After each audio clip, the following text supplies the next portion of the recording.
Hi guys! Welcome sa aking vlog at hindi ako pumasok ngayon sa trabaho kasi hindi maganda yung pakiramdam ko.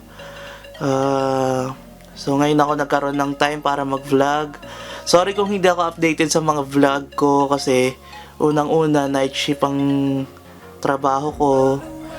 Almost 5 AM na ako nakaka-uwi, tapos ang gising ko nito siguro mga hapon na, tapos pasok ulit. Yun, daily routine. So, wala talagang time. So, ngayon, nagkaroon lang ako ng time kasi umabsent ako sa trabaho kasi yung maganda yung pakiramdam ko. Yun, so, gusto ko lang talakayin ngayon or i-content ngayon sa vlog ko yung Bell's palsy. Alam ko karamihan sa inyo ay nagkaroon na ng Bell's palsy. So, ako rin, nagkaroon na ako noon. Siguro, a year ago. Pero, na lampasan ko naman siya kasi ang Bell's palsy is self-healing yun, self-healing. Hindi naman siya nakakatakot. So, ang Bell's palsy kasi usually nakukuha natin sa sobrang lamig or yung parang puyat, tapos stress, yun. So, kaya kung magkaka-Bell's palsy ka, huwag kang matakot kasi unang-una self-healing yun, tapos marami siyang method na pwede mong gawin sa sarili mo. So mamaya sasabihin ko sa inyo ang mga ginawa ko noon nung nagka-Bell's palsy ako. So ngayon ang tatalakayin natin yung mga sintomas o yung mga sign na magkakaroon ka ng Bell's palsy. So nung ako nagka-Bell's palsy noon, ang una kong naranasan sintomas nun ay yung parang yung left side ng mukha ko. Ito kasi yung nagkaroon ng Bell's palsy sa akin. Itong half na to. So nung nagkaroon ako ng Bell's palsy na yun, itong half face ko na to ay yung parang antok. Yung parang hindi mo malaman kung ano yung expression ng mukha mo kahit masaya ka. Poker face. Tapos ito, normal. Kasi nga yung muscles niya okay pa eh. Pag may Bell's palsy ka kasi, hindi mo makokontrol yung mga cells sa mukha mo. Symptoms, yung parang pagkamanhid. Yan, hindi mo siya maramdaman. So, pangalawa, gawin mo yung sa mata, sa lips. Yun. Yung una ito sa eyebrow mo. Pagpansin mong hindi siya pantay, parang sa akin, ayan, parang hindi na siya pantay, mababa na to. So, ibig sabihin yung muscle, parang hindi na normal, unlike dito sa kanang face ko. Tapos yung sa lips, tignan nyo to, parang pabilog. Tapos ito, yung wala. So, pag may Bell's palsy ka, pag humuso ka, ayan lang, kaganon. Tapos pag tinaas mo yung kilay mo, ito lang tataas niyan. Yan.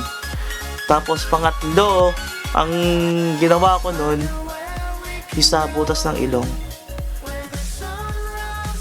Pag ito hindi na gumalaw, may Bell's palsy ka na. So ngayon, parang papunta na naman siya doon.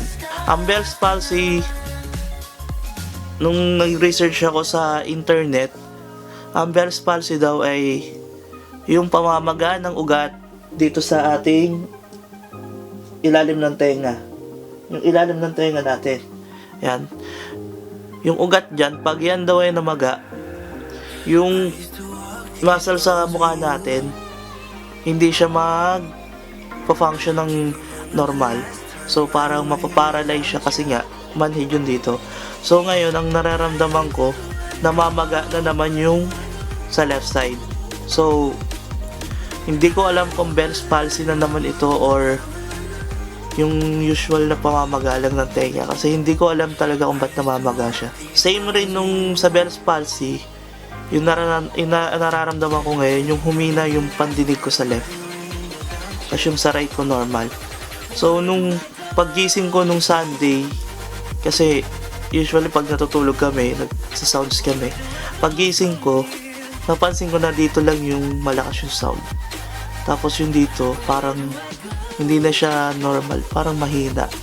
So, nung tinakpa ko yung tenga ko, yung dito ko, ang hina talaga. So, wag sanang Bell's palsy ulit. Kasi ang Bell's palsy kasi usually 3 weeks to 3 months ang healing ng Bell's palsy. So, yung sa akin, inabot ng magpo 4 months. Yung sa akin kasi wala akong ininom na gamot nun. Talagang self-treatment, tsaka self-healing naman siya. Magkaka-Bell's palsy kayo, wag kayo mag-panic kasi normal lang daw sa isang tao na tamaan noon. Hindi ko alam kung medyo rare yung sakit na yon o normal lang na talaga Pero para sa akin parang rare kasi bihira lang magka-Bell's palsy sa mundo. So, isa na ako dun. Yun. So, ang ginawa ko noon, ang aking self-treatment noon is naglagay ako ng hot towel sa ganito ko. Yung parang hinat compress ko siya. Yan, hinat compress ko lang siya. Tapos, yung parang hindi ko hinayaan na madapuan siya ng lamig. So, nagpahid ako ng Dragon Balm noon. Tapos, everyday kong ginagawa yun bago pumasok. Kahit nasa trabaho nga ako noon eh. So, sa awa naman ng Diyos, 4 months siya gumaling. Medyo hindi na nga lang babalik yung dating ngiti mo, yung parang, kasi nga, na-paralyze yung dito mo. Pero, hindi naman ganun kalala. Or, may ibang klase naman na Bell's palsy na malala talaga na pagka nag-heal, hindi na bumabalik yung mukha nila sa dati. Yung pag tumawa sila, medyo na. So, yung sa akin naman, kasi minamassage ko nga yung tinuro sa akin. Minamassage ko yung mukha ko noon habang may Bell's palsy ako para yung muscles niya bumalik sa dati. So, yun rin, dapat minamassage yung buong mukha niya pag may Bell's palsy na kayo. Tsaka, wag kayong matakot sa malamig. Kasi, Bell's palsy kasi, sa lamig yun napaparalyze niya yung ugat. So, mas maganda pa rin yung warm water. Yung mga, walang yelong tubig, yung mga ganun. Ang advice ko sa inyo is, wag kayo magpanic kung may Bell's palsy kayo. At, mag-search rin kayo sa internet kasi marami sa internet na info na tungkol sa Bell's palsy kung paano nyo ititreat siya tama. Tapos, kung ano yung mga signs. Yung sa akin kasi, nagbasa rin ako sa internet. So, nung iba tumama talaga. Tapos, nung una, syempre ako nung una, nagka-Bell's palsy ako nun. First time ko magka-Bell's palsy pero kinabahan ako agad. Tapos, yun, nag-search ako. Yung pala, self-treatment. So, parang nabawasan yung kaba ko. Kung Bell's palsy man to, tatry kong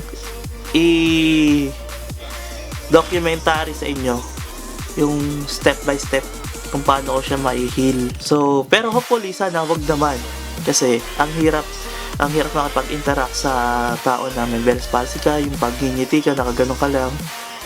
Tapos, kala nila yung nasungit ka, yung pala, hindi nila alam. Yung kalahating mukha mo, may Bell's palsy pala or paralyzed. So, pag umiti ka, nakaganon ka lang. That's it for today, guys. Sorry kung wala akong makontent sa aking vlog. Talagang hindi ako makakilos. Ultimo, pagtulog ko masakit. Masakit yung dito ko, yan. So, see you on my next vlog. Peace.